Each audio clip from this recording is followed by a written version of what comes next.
생텍쥐 밸리의 소설 속에 어린 왕자는 사막에 들어가게 되죠. 소설의 주인공이 사막에 들어가게 된 이유는 그가 사막에서 고난을 경험했기 때문입니다.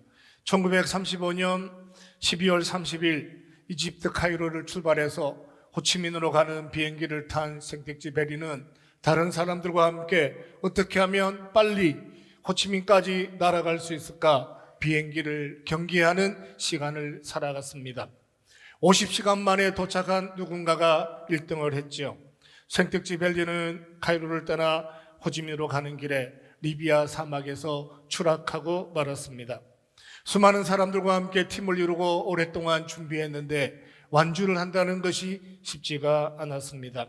철저하게 준비했지만 추락을 경험해야만 했습니다. 그가 사막에서 불시착하게 되었을 때 그에게는 지도가 있었고 나침판이 있었고 시계라고 하는 것이 있었습니다. 그렇지만 사막에서 자기의 생존을 해결한다라고 하는 것은 쉬운 일이 아니었습니다. 훈련된 조종사였습니다. 지도를 탁월하게 읽을 줄 아는 눈도 가졌습니다. 시계는 정확했고 나침판은 항상 북쪽을 향하여 가리키고 있었는데 생존의 문제는 시계의 문제가 아니었습니다. 나흘 만에 그를 구한 것은 지나가는 유목민들이었습니다.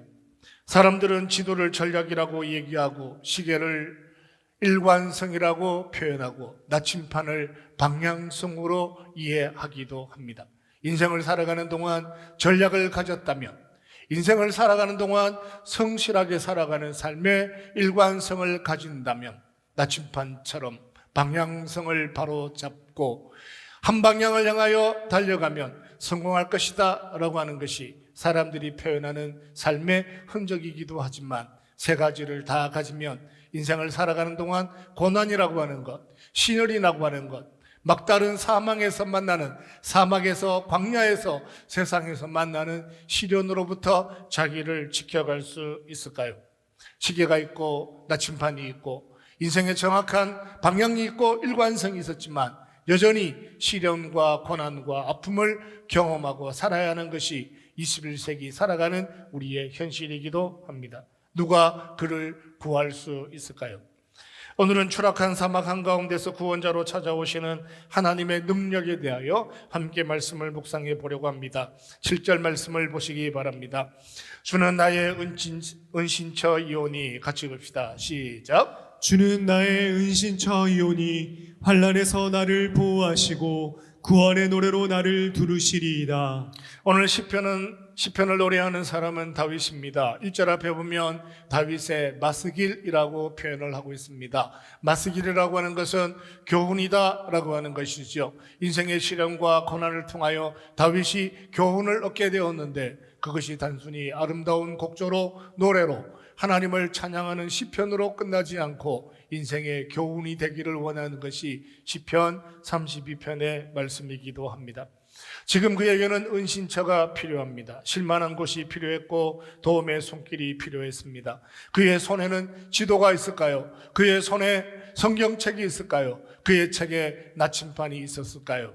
그가 손에 무엇을 가졌든지 간에 그가 지금 필요한 건 은신처가 필요하고 피할 바위가 필요하고 누군가가 그를 구원하는 것이 필요하다라고 표현합니다. 고난의 시간을 살아가는 사람들에게 있어서 제일 중요한 것이 있다면 이 고난의 자리에서도 하나님이 나를 구원하실 것이다 라고 하는 믿음의 자리에 자기 자신을 세우는 것입니다. 믿음의 자리에 자기 자신이 서는 것, 고난이 왔다, 고난이구나, 믿음으로 살아야겠구나 라고 하는 척 보면 아는 믿음의 태도가 우리에게는 중요하죠. 모든 사람들이 고난의 자리에 서게 되면 모든 사람들이 다 하나님을 찾을 것처럼 보이지만 세상은 그렇게 만만하지 않은 것이 사실입니다. 모두가 하나님을 찾기가 어렵다라고 하는 거예요. 이론상으로는 하나님을 의지해야만 합니다. 논리적으로는 자기 백성들을 구원하시는 것이 맞습니다. 합리적인 접근으로 해보면 하나님만이 우리의 삶의 구원자가 되신다라고 하는 것이 맞습니다. 그러나 막상 인생을 살아가는 동안 그럴듯한 전략을 가지고 살아가며 그럴듯한 인생의 일관성을 가졌다라고 표현해 본다면 늘 흔들리지 않는 나침반이라도 제대로 된 나침반이라도 가지게 되었다라고 생각해 보면 고난 앞에 하나님을 찾고 하나님을 의지하고 살아가는 것이 모두에게 어려운 것이 사실입니다. 전략이 있는 인생은 언제나 자기를 지켜낼 수 있을까요? 일관성만 있으면 아침 9시에 출근하고 저녁 6시에 퇴근하는 삶을 평생 살아가면 삶은 평안을 경험할 수 있을까요?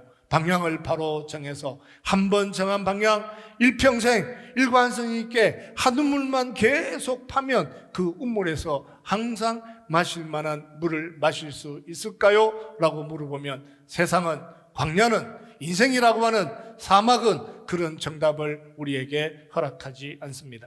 인생의 광야는 때로 나침반이 무색할 정도로 험난한 세상이 되기도 합니다. 죄인과 죄인이 함께 살아가는 세상은 욕망이 부딪힐 때마다 그 속에서 살아가는 어떤 사람의 선택과 전혀 상관없는 고난이 만들어지기도 합니다. 의인은 없나니 하나도 없는 것이 세상입니다. 의인이 하나도 없는 세상에서 죄인이 서로 의를 자랑하는 세상에서 고난이 없다라고 하는 것 가능할까요? 누군가의 선택과 상관없이 세상이라고 하는 동네, 죄인과 죄인이 살아가는 그 삶은 끊임없이 바람 부는 세상일 수밖에 없다라고 말씀합니다. 다윗이 인생을 살아가는 삶의 자리에도 돌아서면 쉴 새 없이 삶의 공고함이 찾아오기도 합니다. 평안하기를 원했는데 평안이 없습니다. 대단한 욕심을 가져본 적도 없습니다. 왕이 되고 싶어서 밤이 맞도록 집착하며 강구해 본 적도 없습니다. 세상에 대단한 권력을 가져서 통일 이스라엘을 만들고 하나님 나라의 위대한 꿈을 꾸어서 바빌론보다 아수르보다 로마 제국보다 더 큰 나라를 만들고 싶다 욕망 앞에서 살아본 적도 없습니다. 그런데 왜 그의 삶에는 고난이 끝이 없을까요? 낮은 해처럼 밤엔 달처럼 욕심도 없이 살고 싶은 것이 그의 생각이었습니다. 단 한 번이라도 사울을 해결하고 싶다. 하나님, 사울만 없으면 세상이 편안해질 것입니다. 편안하고 싶습니다. 사울을 제거해 주십시오. 하나님 앞에 간구해 본 적이 없습니다. 만약에 사울을 제거해 달라고 한 번이라도 소원을 아렸다면 고난이 올 때 덜 억울하다 하는 생각이 들 수도 있을 것 같습니다. 하나님, 제가 그렇게 나쁜 마음을 먹으니까 이렇게 고난이 오는군요. 다시는 그런 마음 먹지 않겠습니다 라고 생각한다면 고난이 덜 억울할 수도 있습니다. 죄악 가운데 살면서 욕심에 가득 찬 삶을 살았다면 고난이 찾아왔을 때 하나님 아무리 생각해봐도 제가 너무 욕심이 컸던 것 같습니다. 제가 너무 많은 것을 가지려고 했죠. 온 세상을 제가 다 가진다고 생각하고 살아가니까 끝이 없군요. 제가 이런 욕심을 내려놓겠습니다 라고 표현하고 산다면 고난을 해결할 만한 그럭저럭 또 다른 해답이 될 수도 있을 것 같습니다. 그러나 그가 살아가는 삶은 착하게 산 거예요. 욕심 한 번 가져본 적이 없습니다. 기름 부으심을 3번 받는 동안 당장 왕이 되고 싶어서 설레발레 설쳐본 적 없습니다. 언제 왕이 되냐고 하나님 앞에 물은 적도 없습니다. 사울의 핍박과 박해 앞에서 한 번도 하늘을 향하여 손가락질 한 적 없는 착한 삶을 살았습니다. 의로운 삶의 자리, 순진한 삶의 자리, 욕심 없는 삶을 살았음에도 불구하고 그의 삶에 왜 끊임없는 눈물이 생길까라고 하는 것이 우리의 아픔이기도 합니다. 차라리 그 집사님이 늘 욕심 안에 살았다면 그럴 줄 알아서 그렇게 욕심을 가지니까 인생이 그렇지 라고 표현한다면 답이라도 찾을 것 같습니다. 그래, 맞아, 그렇게 악한 일들을 하고 산다니 고난은 너무 당연한 거야, 이렇게 답이라도 찾을 것만 같습니다. 그런데 어쩌면 그렇게 가장 예쁜 그 집사님이, 가장 신실한 그 성도님이, 가장 믿음으로 살아가는 그분이 왜 날마다 흐르지 않는 눈물을 흘리며 살아야 될까라고 하는 것이 평생 우리에게 해결되지 않는 삶의 고통이 되기도 합니다. 여러분 잘 보세요. 착하고 성실하고 예쁘고 의롭게 욕심도 없이 착하게 살아가는 삶의 자리를 지켰음에도 불구하고 눈물 나는 고난의 시간을 경험하게 된다면 거기에서 가장 중요한 것은 첫 번째, 하나님의 이름 앞에 감사하고 살아야 된다라고 하는 거예요. 욕심 때문에 생겼다면 욕심을 내려놓아야 합니다. 죄악 때문에 생겼다면 죄악으로부터 떠나야 합니다. 욕심도 아니고 죄악도 아니고 착하고 의롭고 믿음으로 살았는데 내 삶에 눈물이 찾아온다면 그 눈물의 자리에서 먼저 기억하고 살아야 하는 것이 있다면 그것은 하나님의 은혜에 대하여 사모하는 마음으로 살아라 말씀을 하셨습니다. 착하게 살았기 때문에 착한 것을 붙잡으면 더 억울해지기도 합니다. 고난 중에 하나님의 은혜를 사모하고 하나님이 우리의 구원자 되시고 은신처가 되신다라고 하는 것을 붙잡으면 고난 중에도 새로운 새 힘으로 찾아오시는 하나님의 긍휼에 대하여 경험하고 살아갈 것이다 말씀하셨습니다. 그런데 신기하게도 사람들은 고난을 만나면 저는 착하게 살았습니다. 욕심도 없습니다. 도대체 왜 무엇을 잘못했습니까? 잘못한 것이 무엇입니까? 라고 묻기를 원합니다. 이렇게 물으면, 이렇게 접근하면 고난은 더 큰 고통을 만들어내기도 합니다. 우리 모두가 구원받은 것이 맞습니다. 하나님의 백성이 되었습니다. 그럼에도 불구하고 고난이 찾아온다면 거기서 해야 될 유일한 일이 있다면 하나님이 은신처가 되신다라고 하는 사실에 대하여 신뢰하고 피난처가 되시는 하나님께 피하는 것이 너의 삶의 첫 번째 해야 될 일이다라고 말씀합니다. 사랑하는 성도 여러분, 인생의 여정을 살아가는 동안 믿음으로 살고 은혜로 살고 하나님을 사랑하고 살았음에도 불구하고 눈물 나는 삶의 자리를 만나셨다면 제일 첫 번째, 의로우냐 착하냐 욕심이 있었냐 바르게 살았냐 똑똑하냐 라고 하는 것을 묻기 전에 하나님께서 우리의 삶에 은신처가 되신다라고 하는 것을 기억하고 하나님께 먼저 피할 수 있는 믿음의 사람들이 될 수 있기를 주님의 이름으로 축원합니다. 할렐루야. 옆에 분들과 축복합시다. 사랑합니다. 축복합니다. 당신은 복받은 사람입니다. 왜 복받은 사람이에요? 하나님께 피하는 것이 가장 소중한 것인 것을 아니까 복받은 거예요. 하나님께 피하라고 고난이 왔구나, 하나님께서 은신처가 되신다는 사실을 깨닫게 하기 위하여 고난이 왔구나 라고 생각하고 사는 것이 축복이라고요. 근데 사람들은 하나님이 은신처가 되신다라고 하는 것을 붙잡기 전에 내가 잘 살았냐, 못 살았냐, 착하냐, 악하냐, 누구는 얼마나 못됐냐, 죄를 얼마나 많이 지었길래 이런 고난이 찾아왔냐라고 이렇게 질문하면 답이 없는 인생이 될 수밖에 없다라고 하는 거예요. 우리가 해결하고 살아야 하는 것은 하나님을 신뢰하는 것입니다. 하나님을 믿습니다. 오늘도 믿음으로 살아가고 있습니다. 거기서 만난 고난이라면 그 고난의 자리에서 구원의 노래를 불러야 돼요. 가장 중요한 것은 그 자리에서 구원의 노래를 부르며 살아가는 것이 믿음으로 살아가는 삶의 행복입니다. 이것은 세상과 구별된 것입니다. 예수 믿지 않은 사람과 구별된 삶을 살아가는 것, 고난의 자리에서 구원의 노래를 부르는 것이죠. 우리가 경험하고 살아야 하는 것은 고난이 아니라 고난의 현장에서 은신처로, 구원자로, 보호자로 찾아오시는 하나님을 노래하면서 살아가는 것이 중요합니다. 어디에도 의지할 것 없을 때 어쩜 이렇게 이것이 우리에게 삶의 고통이 될까? 인생을 살아가는 동안 가장 믿었던 무엇인가에 배신감을 느낄 때 하나님이 우리에게 허락하기를 원하시는 것은 그 씁쓸한 삶의 자리에서 하나님만이 우리 인생의 위로자가 되신다라고 하는 사실을 깨닫기를 원하시는 거죠. 이것을 신약 성경은 이렇게 설명했습니다. 야고보서 1장 2절에 보면 내 형제들아 너희가 여러 가지 시험을 당하거든. 내 형제들아 같이 갑시다. 시작. 내 형제들아 너희가 여러 가지 시험을 당하거든 온전히 기쁘게 여기라. 너희가 여러 가지 시험을 당하거든. 내 형제들아. 내 형제가 누구예요? 예수 믿는 사람들이에요. 내 형제가 누굽니까? 믿음으로 사는 사람들이에요. 믿음으로 사는 사람들아, 내 형제들아, 착하게 사는 사람들아, 구원받은 사람들아 얘기하는 거예요. 이 예수 믿지 않는 사람들에게 하는 이야기가 아니에요. 믿음 없는 사람에게 얘기하는 게 아니에요. 악한 사람들에게 하는 이야기 아니에요. 내 형제들아, 나처럼 공고한 세상에서 믿음으로 살려고 하는데 그럼에도 불구하고 고난을 만난 사람들아, 착하게 살았는데 고난을 만난 사람들아, 예수 그리스도의 제자로 살아가는 삶에 눈물을 만난 사람들아, 그들은 어떻게 해야 된다고요? 하나님 앞에서 기뻐하고 살아야 된다. 온전히. 예수 안 믿는 사람 너도 기뻐하라 그런 적이 없습니다. 예수 안 믿는 사람, 너 고난을 만나면 하나님의 이름을 찬양하고 살아라 말씀하신 적이 없습니다. 내 형제들, 예수 믿는 사람들, 그래도 믿음으로 살아보겠다고 애쓰는 너는 고난 앞에서 기뻐하는 사람이 되라 말씀하시는 거예요. 여기서 기뻐한다, 기쁘게 여기라 라고 하는 것은 기회를 주신다 라고 하는 거예요. 무슨 기회예요? 하나님을 만날 만한 기회가 너의 눈앞에 있다. 하나님의 위로를 경험할 기회가 너의 눈앞에 있다. 하나님이 너의 은신처가 되신다는 것을 붙잡을 만한 절호의 기회가 너 앞에 있으니 이 고난을 통하여 하나님을 의지하는 삶의 태도를 지켜라 말씀하시는 거예요. 사랑하는 성도 여러분, 여러분의 삶에 찾아오시는 고난이 있습니까? 시험 당하는 것이 있습니까?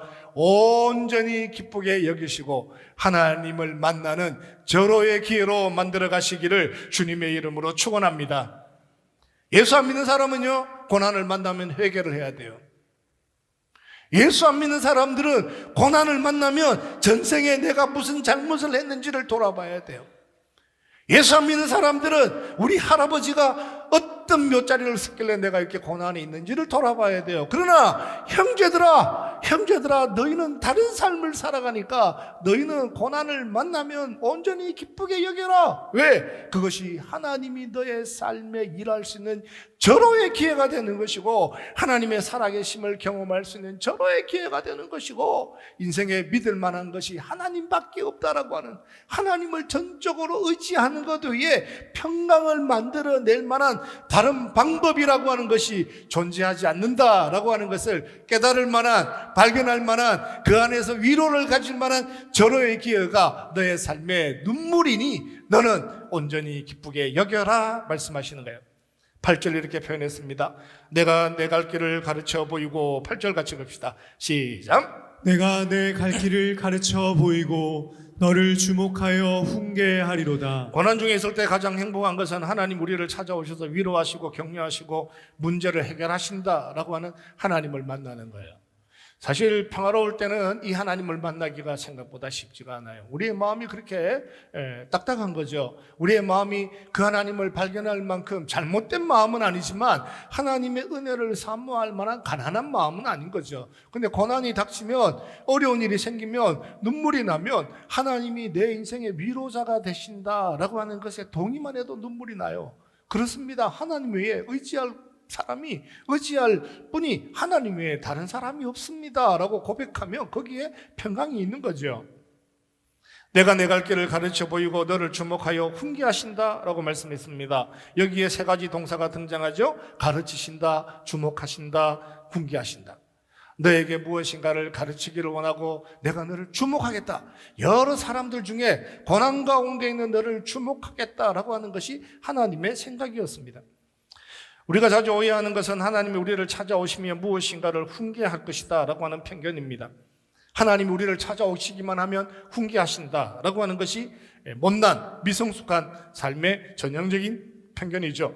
하나님은 자기 백성들을 만나기를 원하시고 그 아들과 대화하기를 원하시고 친구가 되어주시기를 원합니다. 그러니까 환난 날에 가장 먼저 찾아오시는 분이 하나님이시다라고 표현하고 그 하나님이 주목하여 보시면서 위로하려고, 격려하려고, 축복하려고 하나님은 고난 중에 있는 그를 주목하는데, 인생은, 죄인은, 미성숙한 삶은 하나님을 주목하는 것이 아니라 자기가 잘 살았나 못 살았나, 누가 잘못해서 이렇게 세상이 힘들어졌나, 어떤 사람 때문에 이렇게 인생이 꼬였나, 그 사람만 없으면 끊임없이 다른 사람을 주목한다는 거예요.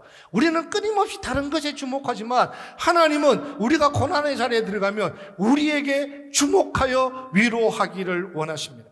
하나님은 고난 중에 있는 자기 백성들에게 구원의 노래를 원하시는데, 하나님이 구원의 노래를 원하시는데 성도들은 자꾸만 하나님을 향하여 훈계하십시오, 하나님 가르쳐 주십시오, 훈계하시면 똑바로 될 것 같습니다. 제가 나침반을 거꾸로 들었나요? 지도를 똑바로 봤나요? 하나님 뭐라고 말씀하시면 제가 지금이라도 인생의 방향을 옮겨놓겠습니다. 지도를 더 확대해서 보겠습니다. 끊임없이 스스로 생각하기를 하나님은 주목하여 위로하고 격려하고 얼마나 아프냐, 아들아 내가 너를 사랑한다, 아들 너를 축복한다, 이런 말씀을 하고 싶은데 인생은 그런 말씀하시는 하나님의 음성은 귀에 안 들어오고 뭐라고 자꾸만 시계 똑바로 맞췄냐, 나침반은 여전히 북쪽을 가르치고 있냐, 너 지도는 제대로 프린트를 했냐, 너의 지도는 업데이트가 된 거냐, 이렇게 표현하려고 하는 하나님이 뭐라고 그렇게 말씀하실 것 같은 편견 때문에 우리에게 위로자로 소망으로 무엇인가 말씀하시기 위하여 격려자로 찾아오시는 하나님을 놓쳐버린다라고 하는 거예요.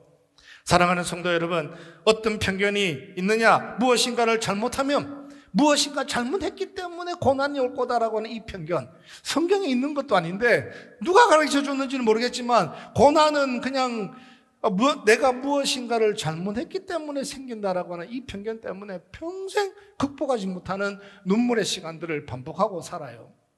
여러분, 고난은 우리가 살아가는 삶의 현장과 상관이 없습니다. 우리가 무슨 달러를 얼마나 가졌다고 환율이 올라가겠어요? 네?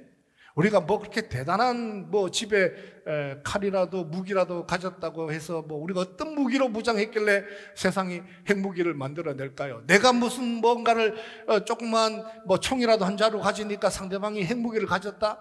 왜 그렇게 늘 자기가 뭔가를 했기 때문에 인생이 그런다고 생각해요? 믿음으로 살잖아요. 광야를 살잖아요. 그래 얘기하는 거예요. 비행기는 떨어지는 거예요. 네?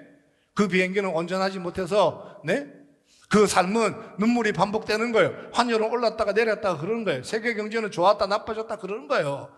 늘 자기 때문에 그랬다라고 표현할 이유가 뭐가 있어요? 나 때문에 애가 아팠다 그럴 이유가 뭐가 있고, 나 때문에 부모가 그렇게 됐다고 얘기할 이유가 뭐가 있어요? 하나님은 한 번도 그렇게 설명한 적이 없는데 세상에 누가 그런 것을 가르쳐 주었는지 평생을 살아가면서 돌아보기만 하면, 고난이 생기면 힘들어지기만 하면 뭘 잘못해서 그랬나 이렇게 먼저 물어왔던 오랜 삶의 습관이 하나님의 평안을 놓쳐버리고 살아가는 거예요. 하나님은 자기 백성들에게 인생을 살아가는 것이 광야라고 말씀하셨습니다. 인생 자체가 광야예요. 그러니까 광야에는 바람이 부는 게 맞죠. 목마름이 있는 게 맞고, 태양이 뜨거운 게 맞고, 밤에는 추운 게 맞고, 인생 자체가 그렇다고요. 네? 사람들이 그렇게 표현을 해요. 형제가 많으면 안 외로울 거라고. 형제가 하나 있으면 얼마나 외롭겠냐고. 인생은요, 형제가 많아도 외롭고 형제가 없어도 외롭고, 많아도 외롭고 없어도 외로운 거예요. 그러니까 여러 명 있긴데 왜 외롭냐 이렇게 질문하고, 한 명밖에 없는데 왜 외롭냐 그러면 인생 자체를 이해를 못하는 거죠. 광야라고 하는 세상은요, 끊임이 없습니다. 내가 살아가는 삶의 결정과 상관없이 세상을 움직이는 세상을 살아가는 거예요. 무엇을 잘못해서 광야의 길을 걸어가는 것이 아니라 인생 자체가 광야와 같은 사막의 길을 걸어갑니다. 광야 속에서는 하나님의 은혜를 공유하고, 그 속에서 날마다 찾아오셔서 만나를 공급하시고 날마다 찾아오셔서 무엇인가를 말씀하시는 하나님의 위로와 격려와 사랑이 않으면 견딜 수 없는 삶의 현장을 살아가요. 그런데 그 속에서 자꾸만 시계를 똑바로 맞추면, 하나님이 찾아오셔서 인생의 나침반을 수정해 주시면 괜찮을 거라고 인생의 나침반을 수정을 했어요. 그런데 어떻게 해요? 여전히 광야예요. 네? 내가 인생의 방향을 똑바로 정했다고요. 똑바로 정해서 걸어갔는데 그게 뭐예요? 그 땅이 광야라고요. 거기가 사막이라고, 거기가 세상이라고, 거기가 천국이 아니라, 방향이 똑바로해서 평탄한 길을 가는 것이 아니라, 방향이 똑바랐기 때문에 평안해지는 것이 아니라, 아무리 방향을 똑바로 정하더라도 고난의 눈물에 바람 부는 목마름이 끝이 없는 세상을 살아가는 너 인생아, 너의 삶의 유일한 위로가 하나님이시다라고 하는 것을 기억하고 살아라 말씀하고 싶은 거예요. 그 위로자 되신 하나님을 외면하고 하나님 무엇이라고 말씀해 주시면 지금이라도 당장 시계 뒤로 돌리겠습니다. 8분 먼저 맞추겠습니다. 고백하고 살아가니까 끊임없는 눈물의 시간들을 살아가죠. 사람들이 이렇게 표현하기도 합니다. 목사님 말씀을 들으면 순종하고 살아야 되잖아요 라고 표현할 때 겉으로 들어보면 꽤 맞는 말처럼 들려지기도 해요. 말씀을 들으면 순종해야 된다, 맞는 것 같아요. 따라합시다. 말씀을 들으면 순종해야 된다. 근데 제가 묻고 싶은 것은, 하나님 뭐라고 말씀하셨냐고요. 하나님 뭐라고 말씀하셨냐고. 하나님 뭐라고 말씀하셨길래 순종해야 된다라고 생각하냐고요.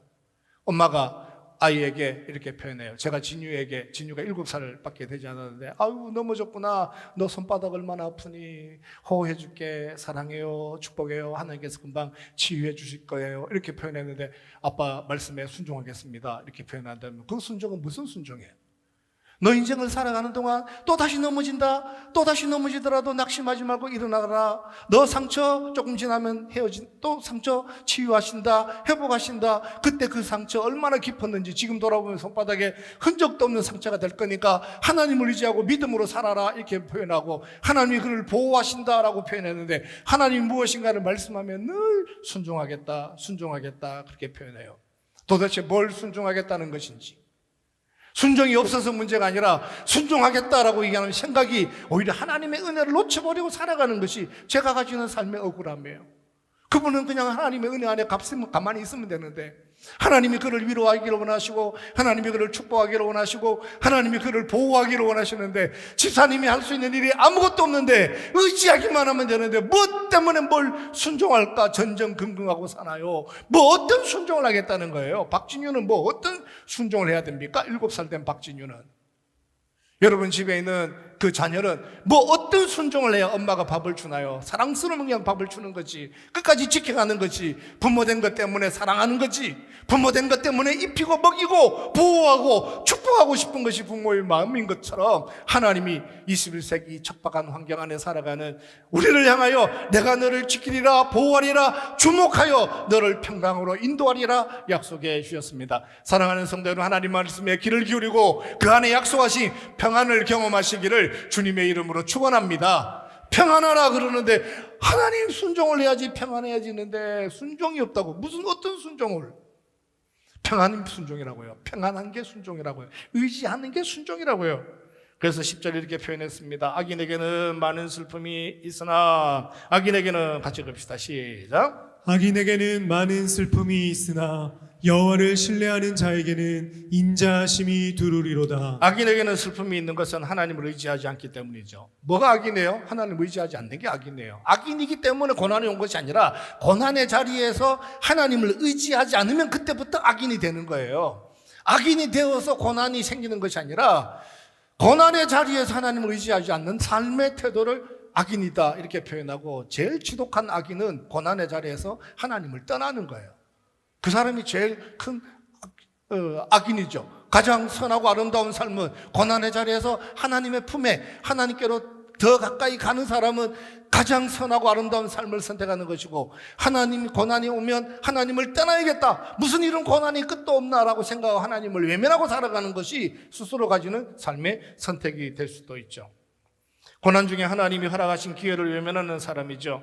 악해서 악한 것이 아니라 고난 중에 은실조로 찾아오시는 하나님의 손길을 뿌리쳐버리고 평생 살아가면 슬픔 가운데 일평생을 살아갈 수도 있습니다. 하나님은 고난을 만나면 기쁘게 여겨라 이렇게 말씀하시고, 그 기쁨이 너에게 구원의 기회가 될 거다, 기적의 기회가 될 것이다 이렇게 설명했잖아요. 그러나 그 말씀을 자세히 다시 묵상해보면 그 말씀의 뜻은 어떤 뜻이냐면, 우리가 하나님을 향하여 하나님 기회가 되게 해주십시오 라고 하는 기회가 되기도 하지만, 하나님 편에서 보면 죄인들을 사랑할 수 있는 절호의 기회가 된다고요. 누군가 아프면, 누군가가 눈물 속에 있으면, 누군가가 고통 가운데 있으면 그를 주목하여 하나님이 드디어 그를 사랑할 수 있는 때가 되었구나, 내가 너를 사랑할 수 있는 기회가 되었구나, 내가 기적을 베풀라 그랬는데 네가 이 땅에 잘 살다가 드디어 네가 고난의 안에 들어가게 되었구나, 야 내가 너를 사랑할 수 있는 절호의 기회가 되었다, 오히려 기회가 되었다라고 기뻐하시는 분이 하나님이시다라고 말씀합니다. 요셉이 보디발의 감옥에 갇혔어요. 하늘 보세요. 요셉은 이렇게 생각해요. 하나님이 이 고난 중에서도 나를 구원하시고 선한 길로 인도할 것이다, 여전히 이 고난은 내게 기회가 될 것이다 라고 하는 것이 요셉의 믿음이라면, 감옥에 가는 요셉을 보면서 하나님도 똑같이 얘기하는 거예요. 내가 드디어 요셉에게 내가 하나님이시라는 것을 증명할 수 있는 절호의 기회가 되었구나, 내가 드디어 요셉의 삶에 개입해서 그를 구원하고 내가 그의 전능하신 하나님이신 것을 증명할 수 있는 절호의 기회가 되었구나. 요셉의 감옥은 요셉에게만 기회가 아니라 하나님이 일할 수 있는 기회가 되었다고요. 누군가가 경제적인 어려움을 겪고 육체적인 약함을 가지고 병원에 입원하고 하나님의 구원의 은혜에 대하여 강구하고 살아야 되는 삶의 기회 앞에 기적을 강구해야 되고 하나님 저에게도 은혜를 주옵소서 강구하고 살아야 되는 삶의 기회가 되기도 하지만 하나님 편에서도 그 집사님을 사랑할 수 있는, 그 집사님의 삶에 개입할 수 있는, 주목할 수 있는 기적을 만들어내기를 원하는 절호의 기회가 되었으니 하나님이 오히려 기회를 삼아서 기적을 만드시는 것이 하나님의 일이시다라고 말씀하시는 거예요. 우리만 기회가 되는 것이 아니라 하나님에게도 기회가 된다라고 하는 거예요. 사랑하는 성도 여러분, 하나님의 기회를 붙잡으시기를 주님의 이름으로 축원합니다. 나는 뭐 기회가 될 거다, 나는 믿음이 될 거다, 하나님이 이것을 통하여 기적을 만들 거다라고 막 우리는 믿음에 꽉 차서 기뻐하고 즐거워하고 살아가는데 하나님은 너 왜 고난 중에 왜 그러냐? 외면하시는 것이 아니라 우리가 고난 중에 들어가면 하나님이 주목하여 하나님이 일하실 타임을 찾고 하나님이 기적을 만드실 능력을 찾고 하나님이 일하실 방법을 찾아서라도 우리의 기회로 끝나지 아니하고 그 모든 것이 하나님의 기회가 되기를 원하시는 것이 하나님의 섭리다라고 말씀합니다. 안타까운 것은 이 절의 기회 앞에서 자기 의에 집착하고 살아가면 고집스러운 노새나 말이 되는 거예요. 이 고난의 자리에서 하나님께서도 내 삶에 개입할 수 있는, 주목하여 개입할 수 있는 기회를 삼으시겠다라고 말씀하는데 내가 생각할 때 이 고난은 착한 거냐 악한 거냐, 내가 잘 산 거냐 못 산 거냐, 시기가 맞춰졌냐, 나침판이 제대로 방향이 되었냐라고 묻고 따지면 노새나 말처럼 고집스러운, 제가 그 길을 몇 번 가봤는데요, 제가 그 길을 산길을 처음 가는 거 아닌데요, 제가 그 인생의 길에 고난의 골짜기를 처음 가는 것이 아닌데요, 저는 항상 이 길을 가면 내 인생의 가장 선하고 아름다운 길을 만날 거다라고 하는 자기 편견에, 자기 생각에, 자기 나침판에, 자기 시계의 방향성을 붙잡으면 고집스러운 노새가 된다고요. 고집스러운 노새가 되니까 너 혼자만 순종하겠다, 철저히 하겠다, 바르게 살겠다, 훈계하시는 대로 말씀하시면 순종하겠다라고 말하지 말고 너 인생에 개입해서 기회를 만드시기를 원하시는 전능하신 하나님의 능력 앞에 너 인생을 맡기고 살아라. 너 고집스러운, 네가 지금까지 고난의 골짜기를 건널 때마다 살았던 삶의 방식에 대하여 고집하면 노새처럼 끊임없는 슬픔이 만들어지니 너 인생에 개입해서 일하시기를 원하시는 하나님의 기회, 하나님의 일하시는 은혜에 대해서 사모하고 살아라 말씀하시는 거예요. 라이트 형제가 처음 비행을 성공할 수 있었던 것은 1903년이죠. 죽지 않고 비행기를 띄울 수 있었던 것은 풍동 실험이라고 하는 것이 있었기 때문입니다. 풍동 실험이라고 하는 것은 큰 선풍기를 돌려서 바람을 만들어내고 그 바람 앞에 날개를 이렇게도 해보고 이렇게도 해보고 이렇게도 해보고 이렇게도 해보고 이렇게도 해보고 이렇게도 해봐서 바람이 불면 날개를 이렇게 하면 비행기가 올라가는구나, 이렇게 하면 비행기가 내려가는구나, 이렇게 하면 왼쪽으로 가는구나, 이렇게 하면 오른쪽으로 가는구나, 바람을 불어서 실험을 한 거죠. 그런데 풍동 실험이라고 하는 것을 잘 모르는 사람들은 어떻게 했어요? 어깨에다가 날개를 만들고 절벽에서 뛰어내렸어요. 수많은 사람들이 목숨을 잃었죠. 비행기라고 하는 것이 띄우기 위하여 그전에도 하나님이 믿음의 조상들을 통하여 실험한 것이 있어요. 바람이 불 때, 고난의 골짜기를 걸어갈 때, 너 인생에 눈물이 나는 골짜기를 걸어갈 때 너 인생을 통하여 일하실 하나님의 은혜에 대하여 풍동 실험을 통해서 몇 번이라도 경험한 그 일들을 통해 하나님께서 가장 탁월한 것을 만드실 것이다라는 것에 대하여 신뢰하고 살아라 말씀하셨는데, 제가 알기로 하나님 날개를 등에다 메고 한번 절벽에서 뛰어보겠습니다. 죽는 거죠. 하나님, 이번에는 옆구리에 날개를 메고 한번 절벽에서 뛰어보겠습니다. 또다시 파산되는 거죠. 끊임없이 너 인생의 고난의 문제를 해결할 만한 너의 지혜와 능력에 대하여 붙잡지 말고 내려놓고 하나님을 의지하라 말씀하셨습니다. 야고보서 1장 5절 이렇게 표현합니다. 너희 중에 누구든지 지혜가 부족하거든, 같이 읽읍시다. 너희 중에, 시작. 너희 중에 누구든지 지혜가 부족하거든 모든 사람에게 후히 주시고 꾸짖지 아니하시는 하나님께 구하라. 그리하면 주시리라. 노새처럼 말처럼 고집스럽게 너 인생의 방향, 내가 모든 것을 결정할 수 있는 것처럼 고집스러운 삶을 내려놓고 지혜가 부족하거든 하나님 앞에 맡겨드려라. 너의 삶의 고난의 이유에 대해서 묻지 말고 지혜와 충만하신 하나님 앞에 너의 삶을 맡겨라. 그가 개입하시면 그것이 가장 탁월한 지혜가 될 것이고 고난 중에도 위로하시는 하나님의 능력이 될 것이다 말씀하셨습니다. 우리 서로 다른 삶의 형편에서 서로 다른 눈물을 가졌다 할지라도 오늘 우리의 삶에 찾아오셔서 가장 탁월한 지혜로 가장 절박한 주목하셔서 베푸시는 하나님의 기회가 저와 여러분의 인생의 여정에 눈물 속에서도 만나는 은혜가 될 수 있기를 주님의 이름으로 축원합니다.